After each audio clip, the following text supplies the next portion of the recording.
It's technology of the smallest kind. It's everywhere. It's in the finest grains of society. From autos to manufacturing to data centers to communications, everything depends on semiconductors. Semiconductors are more important than oil. Microprocessors are a highly strategic industry. Across from China, the island of Taiwan is the world's largest producer of electronic chips, a situation that is creating geopolitical tensions. 台湾是中国，台湾更是被外族侵占。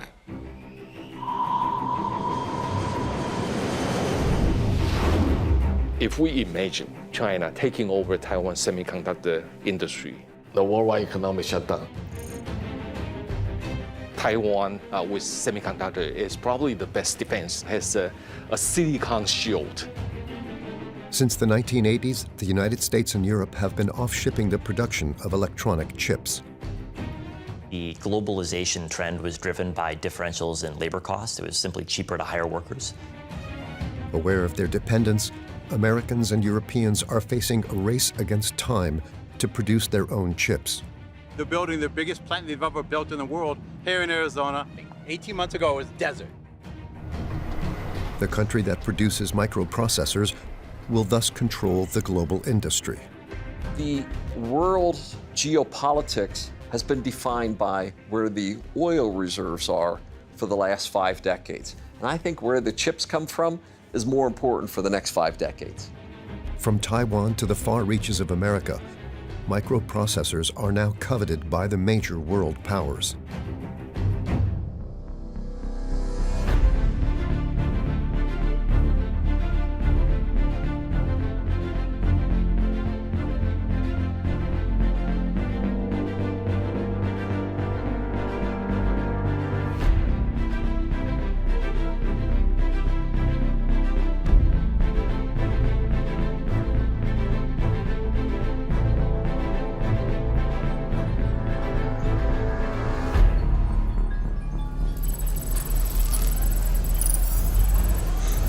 Manufacturing a microprocessor requires cutting-edge technology. And it all starts with one of the most abundant elements in the Earth's crust.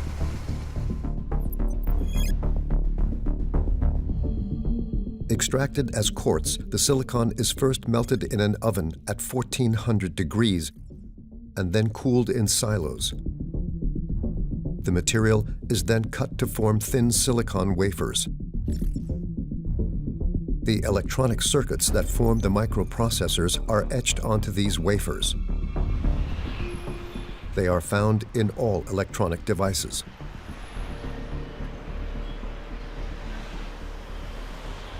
In the 1980s, Europe preferred to transfer production of this technology to Asia.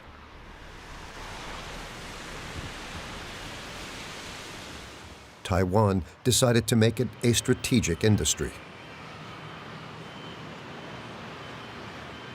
导体在台湾这个发展了30-40年，它形成了一个非常技术的创新，占了我们台湾 GDP 的大概13%。It's very strong in right now in technology. It's very strong in terms of the talent supply, right? The workforce quality, and it has the strongest, I would say, semiconductor supply chain cluster with global partners. In terms of the infrastructure, cost structure, Taiwan become a promised land for this kind of stuff. The island, just off the coast of China, is the main stronghold in this strategic industry.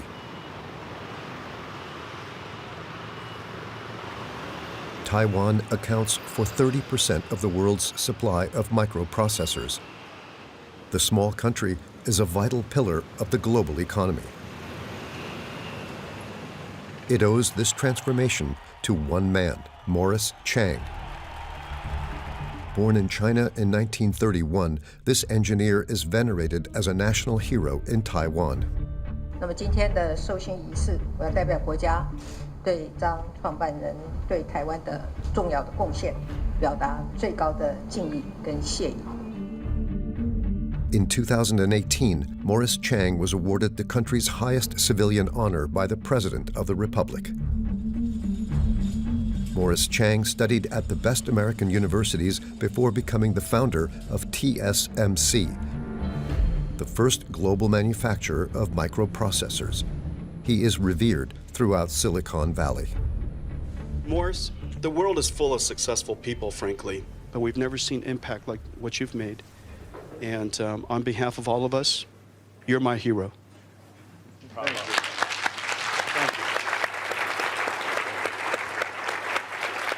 Morris Chang, I think, rightly can claim to have really reshaped the chip industry starting in the late 1980s when he founded TSMC. He was actually present at the creation of the semiconductor industry when he worked at Texas Instruments in the late 1950s. And so he's been with the chip industry from the invention. Actually, the very idea, the new business model, the pure play foundry business model, now everybody thinks that it was a pretty clever idea, but at the time, nobody needed that platform.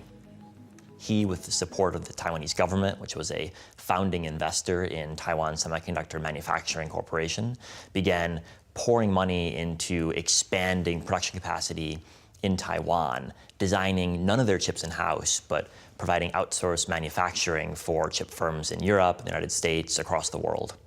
Pretty quickly in the early 90s. And I think that TSMC existence certainly helped to accelerate the formation of a lot of fabless companies. There were maybe 25 fabless companies in the whole world. And then 10 years later, there were 400, 500 fabless companies.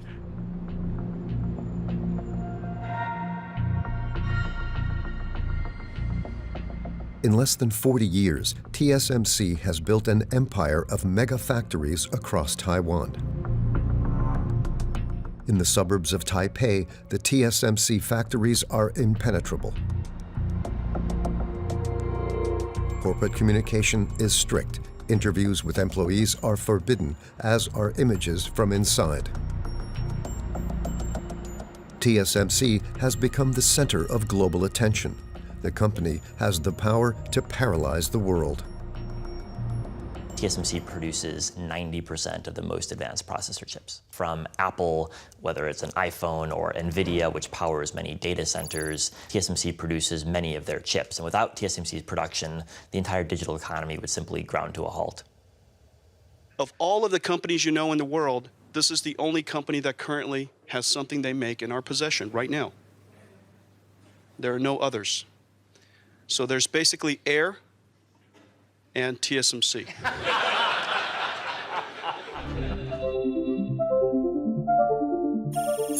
TSMC's stock market value constitutes over half of Taiwan's national wealth.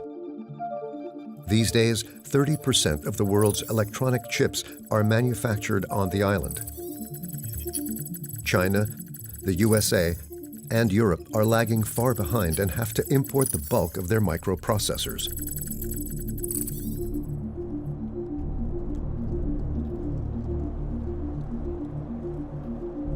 And in March 2020, the world economy's dependence on this technology was exacerbated by the COVID crisis.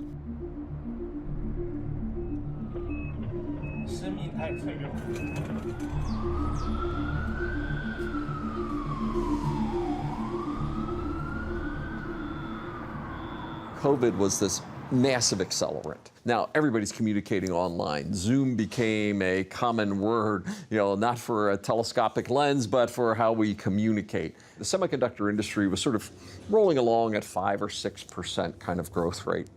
And all of a sudden, when COVID happened, that bounced up to demand of 20 to 25%, but it also disrupted supply chains. So the supply went negative. La crise sanitaire a été un exemple de choc, de double choc sur les chaînes d'approvisionnement, empêchant les producteurs de produire et encourageant finalement les clients à consommer davantage. The global pandemic created an imbalance between microprocessor supply and demand. we pushed out of our fabs 1.15 trillion chips, well exceeding any record in the past. So we've been running at way above full capacity for a couple years. The problem we're facing right now is that demand has just exploded, and fabs have 4 walls, and you can only produce so many chips within those 4 walls. The Western world then became aware of its vulnerability. And a chip shortage, all of a sudden car manufacturing lines were stopped, economies were unable to move forward. Everybody in the world realized how important chips are, and we became really important overnight. In 2021 and 2022, a major company like Apple lost over $10 billion due to a shortage of microprocessors. A decline in production also meant delivery delays for all games consoles. Car manufacturers began to panic. Today, the Big Three announced all plants will be shut down over concerns of the coronavirus. All the plants through March 30th. In 2020, when started COVID-19, the automotive industry, the business is go on the downside. They just stop all the chip. Force company like a TSMC give the production capacity to some other industry. So forget about automotive. 所以到2020年的下半年的时候，他发现他的需求突然上来以后，他想要增加订单，但是所有的产线不仅持平而已，还一直增加，所以就变成这样的互相抢产线的情形了，变得非常的严重。All of a sudden, every country in the world wake up. Then automotive industry begin to increasing their demand. Now they ask our foundry company, we say, sorry, we don't have capacity. We don't give you capacity to somebody else. Oh, no kidding. Das Opel-Werk in Eisenach stellt vorübergehend seine Produktion ein. Les salariés de Renault à Sandouville, près du Havre, à l'arrêt contraint. L'usine va devoir fermer 13 jours. Thousands of people in mid-Michigan are temporarily out of work tonight. And it's all because of a little chip. In the car parks of American automakers, tens of thousands of vehicles are waiting for their microprocessors. In 2021, many of these vehicles were not even produced yet, costing the global automotive industry around 200 billion euros. In 2022, the crisis had still not been resolved. Near Le Havre, the Renault factory in Sandouville has become silent once more.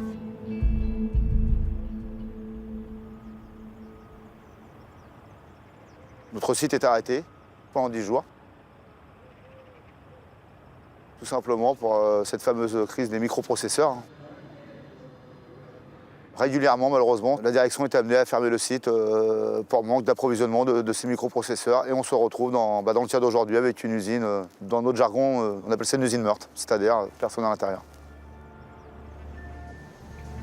Vous voyez des voitures qui sont accrochées sur des lignes de montage, mais le problème c'est qu'il n'y a plus de salariés à côté.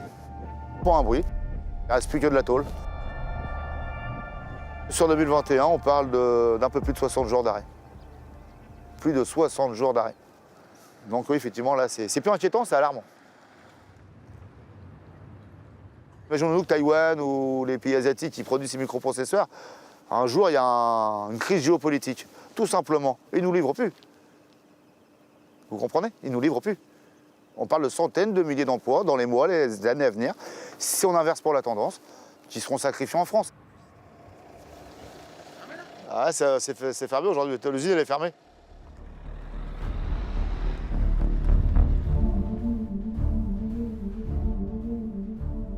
There's a lot of analogy to what we saw in 1973, you know.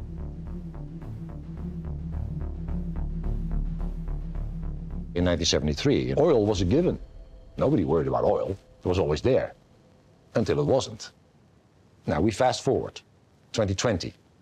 Semiconductor chips have always been there, until they weren't. And all these questions suddenly pop up. Where are they, you know? Where did they come from? Who is producing it?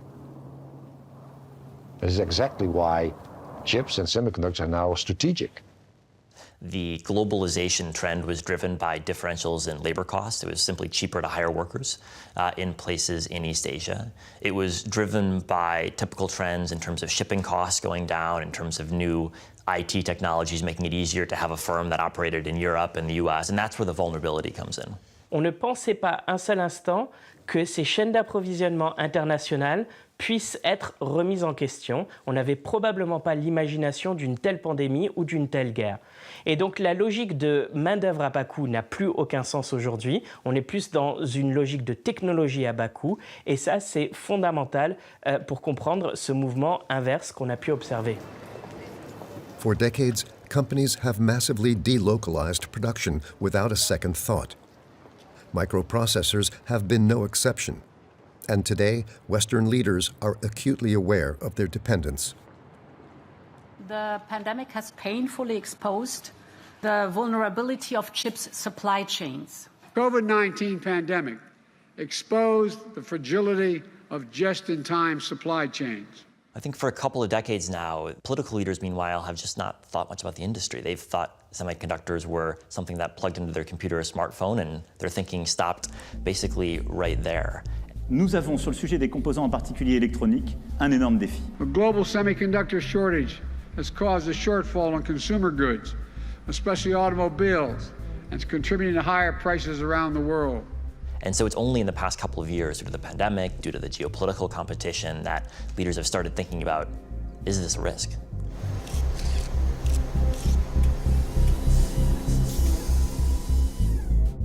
To limit the effects of the shortage and reduce their technological dependence, America, China, and Europe are taking action.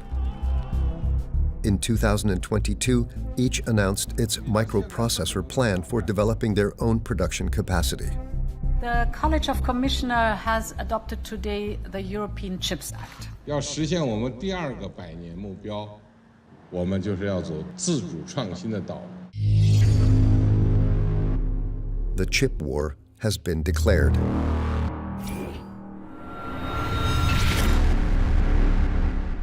There are a couple of different wars going on simultaneously. There's wars between companies struggling for market share, but there's also competition between nations for who gets which part of the supply chain. On the 2nd of August 2022, Taiwanese television channels broadcasted the arrival of an official airplane live on air. Nancy Pelosi was on board, the then Speaker of the United States House of Representatives and third in line to the presidency. It's the first time in 25 years that such an important American political leader has set foot on Taiwanese soil. Today, our delegation came to Taiwan to make unequivocally clear we will not abandon our commitment to Taiwan, and we are proud of our enduring friendship. Although Nancy Pelosi broadcasts her visit across social media, she doesn't mention anything about a very important meeting about microprocessors. Here she is with Morris Chang, founder of TSMC, and Mark Liu, the current CEO of the company. If you look at Taiwan's production of semiconductor, you can easily tell that Taiwan has occupied a very important place in the world.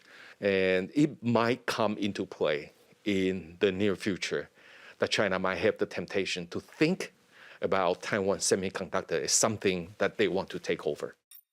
China wants to expand its influence and power beyond the first island chain. Taiwan happens to get stuck in the way, and they want to take Taiwan over. The absolute majority of the people here say no to unification. Using force becomes the only option for the Chinese government to unify Taiwan. Nancy Pelosi is in Taiwan tonight, and China is already responding.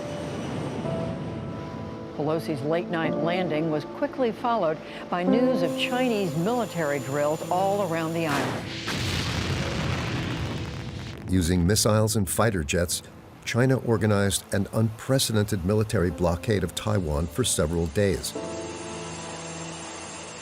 President Xi Jinping sent a strong message to Taipei and Washington. 我要告诉大家的是，这是一场彻头彻尾的闹剧。美方打着所谓民主的幌子，在干着侵犯中国主权的勾当，台湾必将回归祖国的历史大事。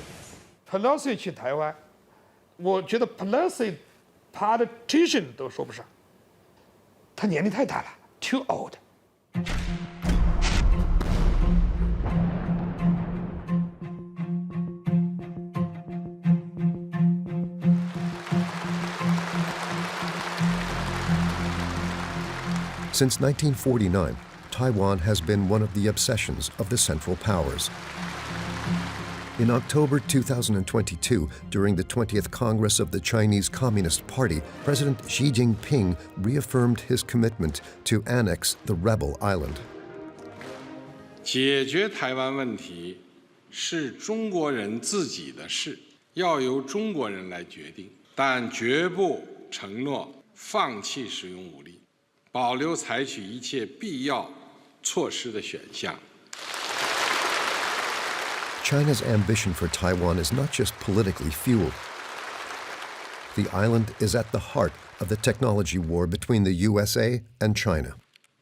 La Chine a annoncé clairement son objectif de devancer les États-Unis sur le plan technologique. Il est évident que le conflit s'est cristallisé sur les semi-conducteurs qui sont au cœur justement de la troisième révolution industrielle et de la domination technologique du monde. S'il y avait une attaque chinoise justement militaire sur Taïwan, ça créerait une déflagration vraiment majeure. 那无疑，中国肯定在半导体产业上，它是个新兴的半导体大国。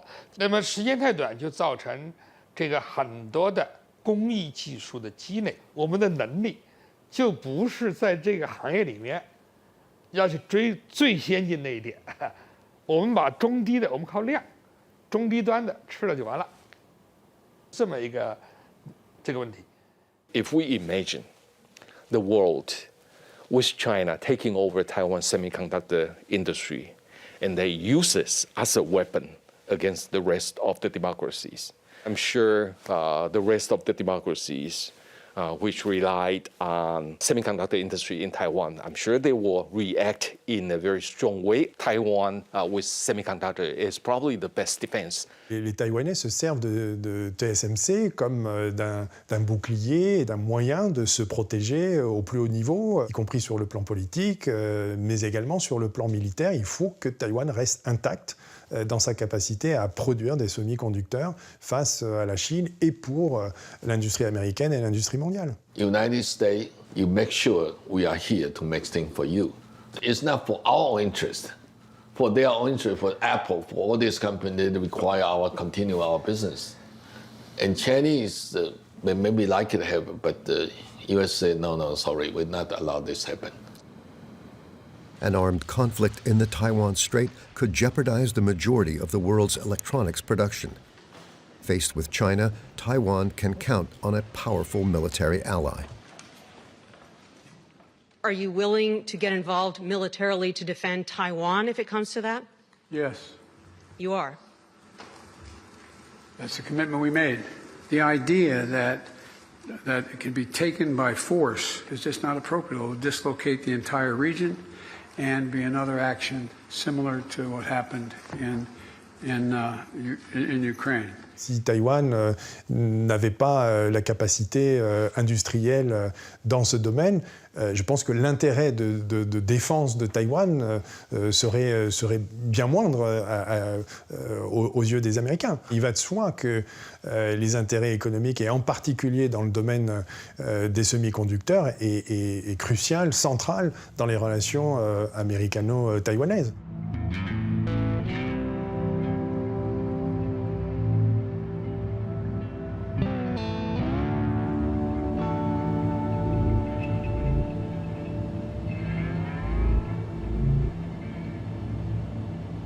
I'm State Senator David Livingston in Arizona. Before I got elected, I was one of the top financial advisors in the country. Arizona is famous for our copper. We have cattle, we have citrus, and now we have the chips.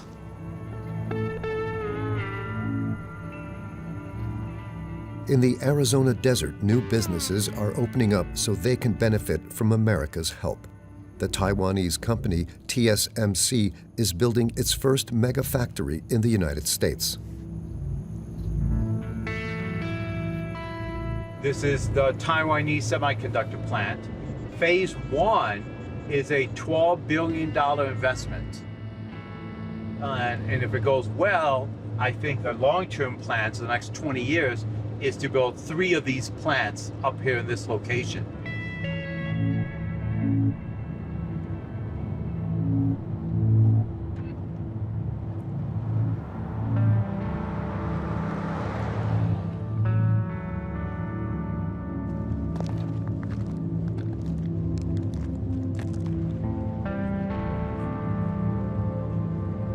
So right there, you're looking at 4 stories from nothing. 18 months ago, it was desert.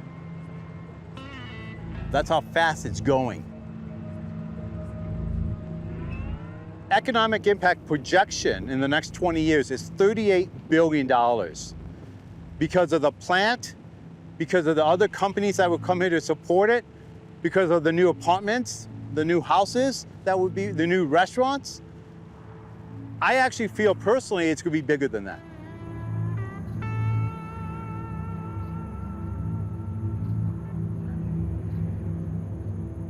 It warms my heart because Taiwanese semiconductors and their people picked us, and we competed against the whole world on where this plant was going to be. This will be their biggest plant they have, and it's here in my hometown, in my district. It makes me very proud, very happy.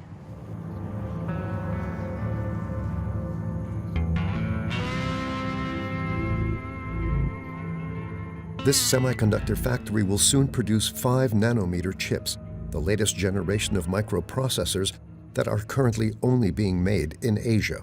Needless to say, the choice of location was no coincidence.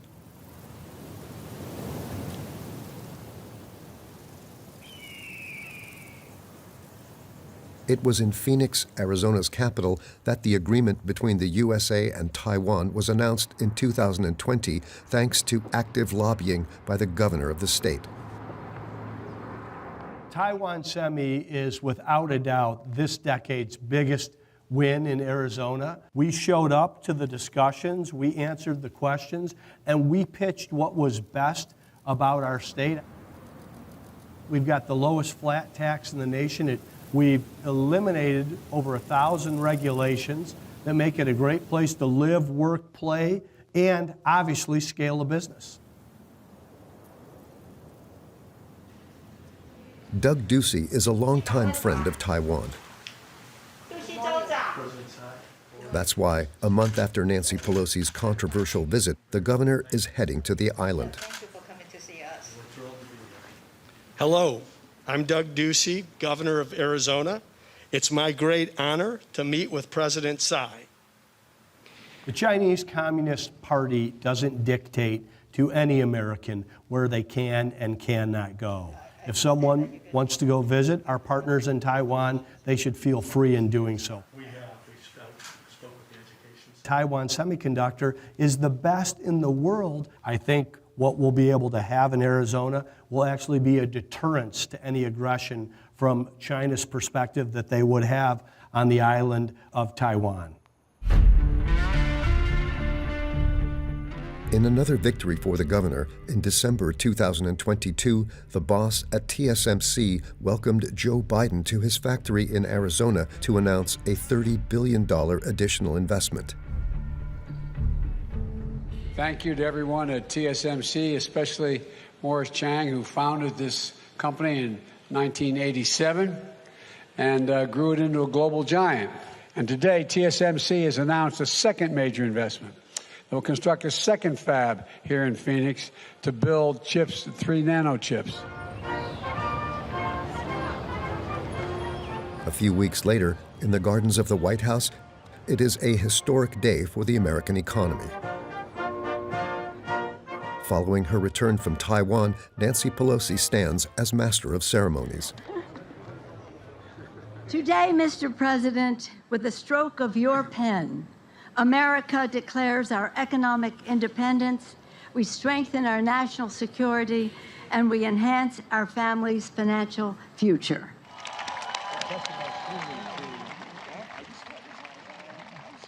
We are the United States of America, a singular place of possibilities. I'm now going to go sign the Chips and Science Act, and once again, I promise you, we're leading the world again for the next decades. Thank you. By signing the Chips and Science Act, Joe Biden gives priority to the protection of American interests. Ready? Got it. Reducing costs, creating jobs, and countering China are becoming key features of Washington's trade policy.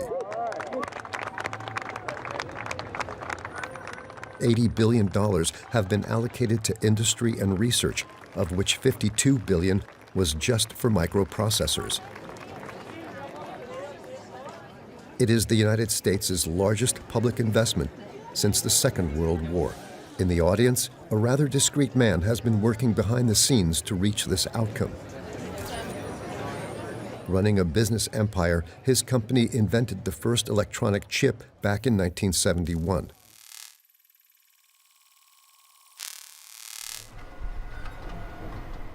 Intel is now the second largest producer of microprocessors in the world. I came into the role as CEO, we basically laid out this very simple view.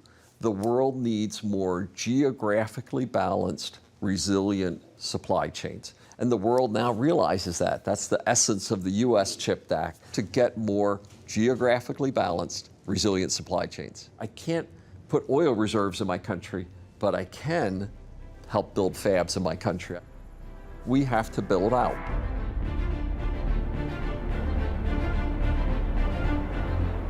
We are coming to you live from Licking County, Ohio.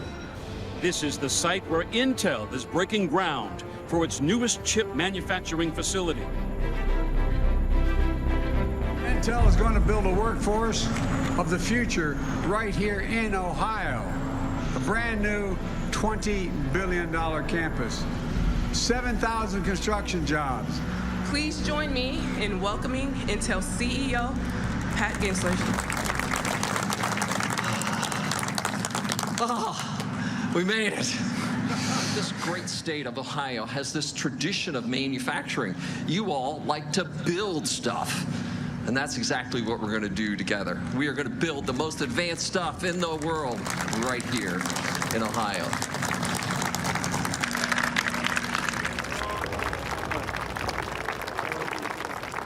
Unfortunately, we produce zero of these advanced chips in America. Zero. And China's trying to move way ahead of us. The United States has to lead the world in producing these advanced chips. And this law makes sure that we will. Intel boss Pat Gelsinger is one of the several entrepreneurs close to the president. In the United States, industrial policy in key economic sectors has a bearing on the interests of the state. Les États-Unis font une politique industrielle sans nationaliser des entreprises, comme on a pu le faire en France à un certain moment donné, mais ils interviennent par l'intermédiaire des commandes massive du département d'État. Quand on regarde de plus près dans l'histoire industrielle des États-Unis, on se rend compte, comme dans bon nombre de pays, que le complexe militaro-industriel a joué un rôle majeur dans l'émergence des innovations technologiques. Okay, ready? 1, 2, 3. Let's dig! In Ohio, Intel's $20 billion industrial complex will only take 2 years to get up and running. This is thanks to the CHIPS Act, that is, thanks to the money of the American taxpayer. Semiconductors is an expensive, competitive market. I can't make those level of investments without the incentives. So we're looking for offsets of 30 to 40% of a $20 billion the investment. And that's exactly how the CHIPS Act is designed. And as I say to the political leaders, we're not looking for handouts, but if I'm going to make this level of capital investment, it has to be competitive in the world market. Les États-Unis se sont rendus compte que les Chinois arrivant à la frontière technologique auraient une capacité de dépasser militairement les États-Unis avec des semi-conducteurs qui peuvent intégrer les toutes dernières technologies et qui auraient pu menacer la suprématie militaire américaine. To combat this, the American reindustrialization strategy is accompanied by punitive and radical measures.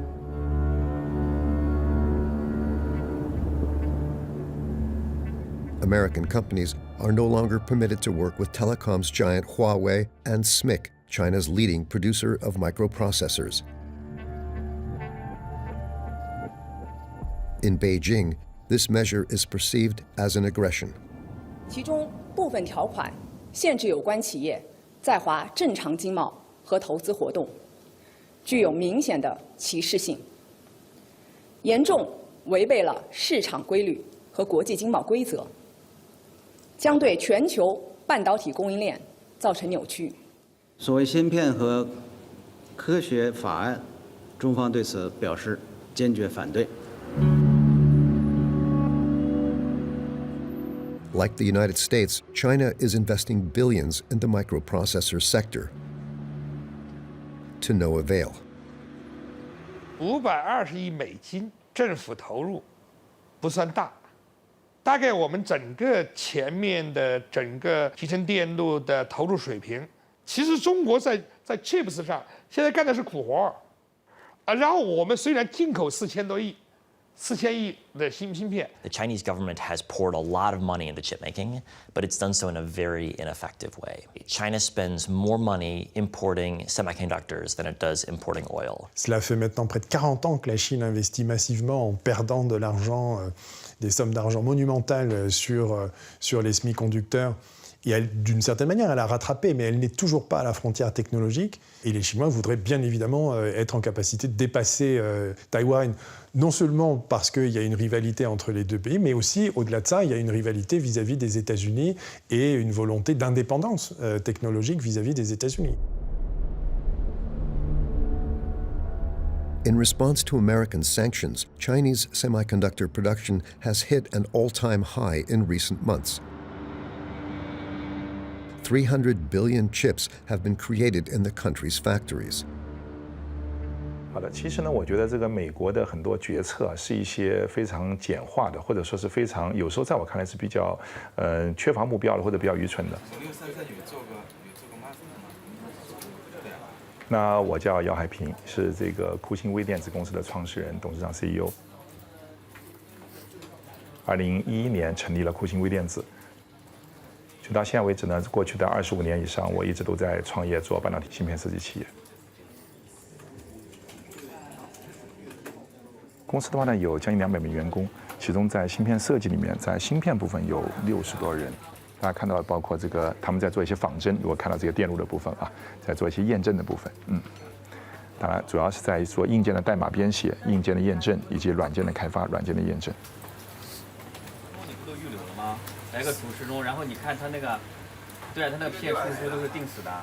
然后呢，但是它并没有禁止我们大部分像我们这样设计公司去使用台湾、韩国或者美国的制造能力。除了像华为这样的个别被禁止，大部分并没有被禁止。那美国的法案呢，更注重于说压制中国的能力，这两个上面角度是不太一样的，慢这个速度，减慢中国的发展。但是，它要让这个发展最终扼杀掉或者终止，其实是不可能的。 Nowadays, China manufactures barely 15% of the electronic chips it consumes. But it displays the unbridled ambition to close its technological gap and become self-sufficient by 2025. 我国科技发展的方向就是创新、创新再创新。只有创新才能够自强。 坚定地走好这条道路，再接再厉，更上层楼。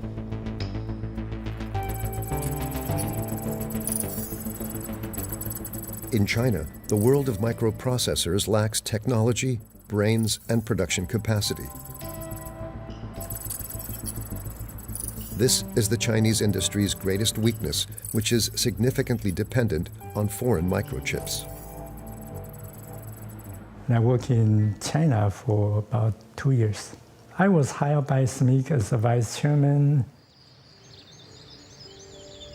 In 2020, the former executive of Taiwanese company TSMC was recruited by the leading Chinese manufacturer of microprocessors.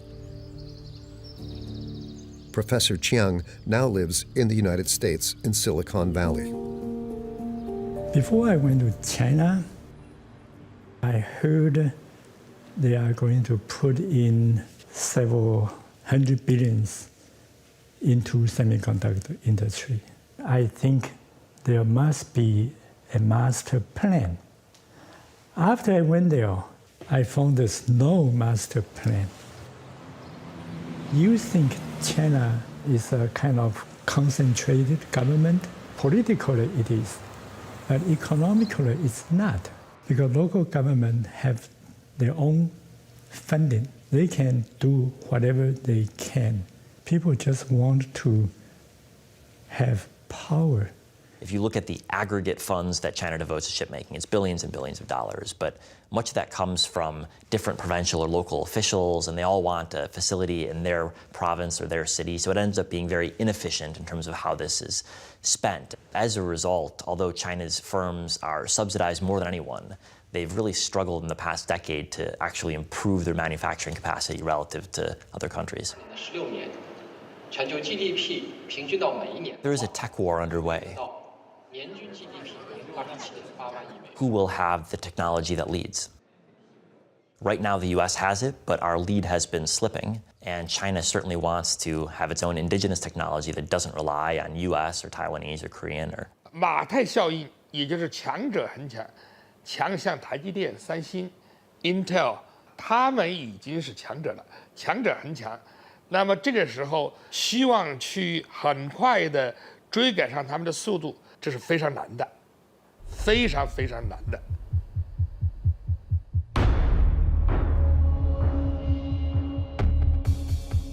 Does China have the means to achieve its ambitions? Will it be able to catch up in less than 2 years?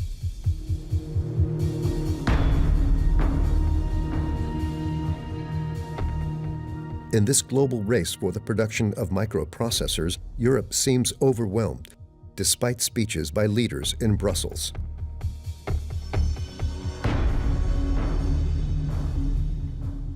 On a délocalisé une très grande partie de ces usines, pas uniquement pour les semi-conducteurs, pour un nombre très très important de produits manufacturés. On était dans cette espèce de course que certains critiquent, du reste, peut-être à juste titre, hein, je ne suis pas loin de le penser moi-même. Maintenant, évidemment, la crise nous a permis d'accélérer les choses, d'avoir cette prise de conscience. Il est temps de reprendre son destin en main pour nous fixer une ambition qui est, à l'horizon 2030, d'être en capacité de produire 20% de la production mondiale sur la planète. Il faut absolument qu'on augmente massivement la capacité de production des semi-conducteurs en Europe. To regain its sovereignty, Europe needs more factories, like this one in the suburbs of Dublin.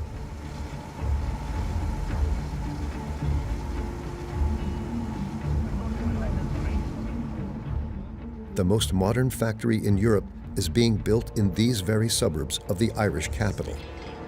Isn't it magnificent? We call this Fab 34. It's a 17 billion euro project. 2 years to build it, a year to put equipment in it and qualify it, and a year to ramp it or so. It's a multi-year project.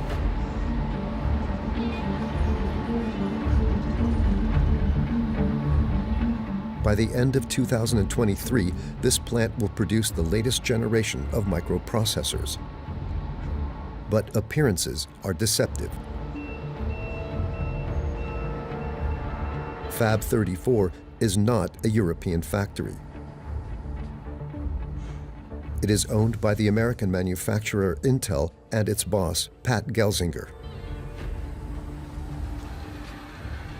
Today, we are announcing our European investment program.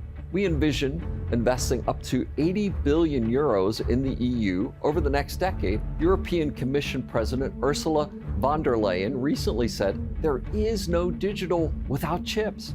And she is absolutely right. Ladies and gentlemen, a month ago, the Commission presented the European Chips Act. With this The European Commission president appears in Intel's promotional video to publicize its microprocessor plan. We also want to strengthen our resilience. In total, more than 43 billion euros of public investment, both European Union and national level investment, will support the CHIPS Act until 2030. Incapable of addressing this technological sovereignty problem, Europe has therefore agreed to help American companies. In the trade war between the US and China, Europe seems to be the biggest loser.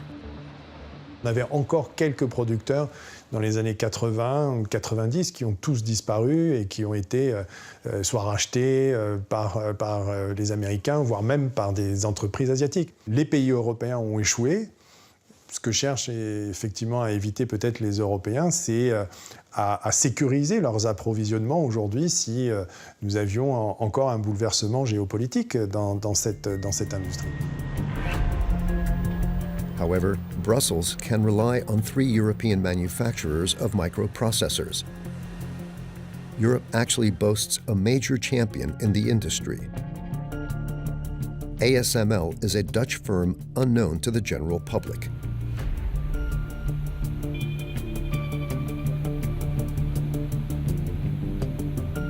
This company produces photolithography machines using ultraviolet radiation capable of engraving even the smallest objects. Without ASML, we would not have any microprocessors for our mobile phones. What we are doing, we make a big slide projector. We are providing a machine that actually takes the design of a computer chip and it translates that design onto a carrier. A carrier is the microchip that when you open your phone, you see all these little chips sitting there, you know, that's what we do. It's expensive, but it's like a slide projector.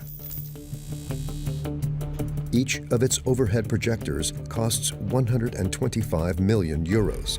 Only TSMC, Intel, and Samsung are able to afford them. This is a very profitable industry. TSMC, they have announced that they want to spend $140 billion over the next 3 years. Samsung, similar amount of money. Intel, more than $100 billion. So there's already $400 billion by only 3 manufacturers allocated to build out that capacity. Why would you then, from a risk management point of view, put everything in Asia? You want to distribute this across the globe. It's logical. This is why Intel, it's an American company, comes to Europe. This is why TSMC, Taiwanese company, goes to the United States. The semiconductor industry is an expensive industry to compete in. Building a new facility can cost $20 billion for one plant. So any effort to change the geography of where factories are located is going to cost a lot of money. Now the question is it worth it? I believe we have been too dependent on Asia, and I would like to see us reshore our manufacturing. 而且全球化的浪潮，所谓脱钩是不可能的，这是上帝指挥的。 Should countries fund a thriving industry that is riding on the strong wave of demand for microprocessors?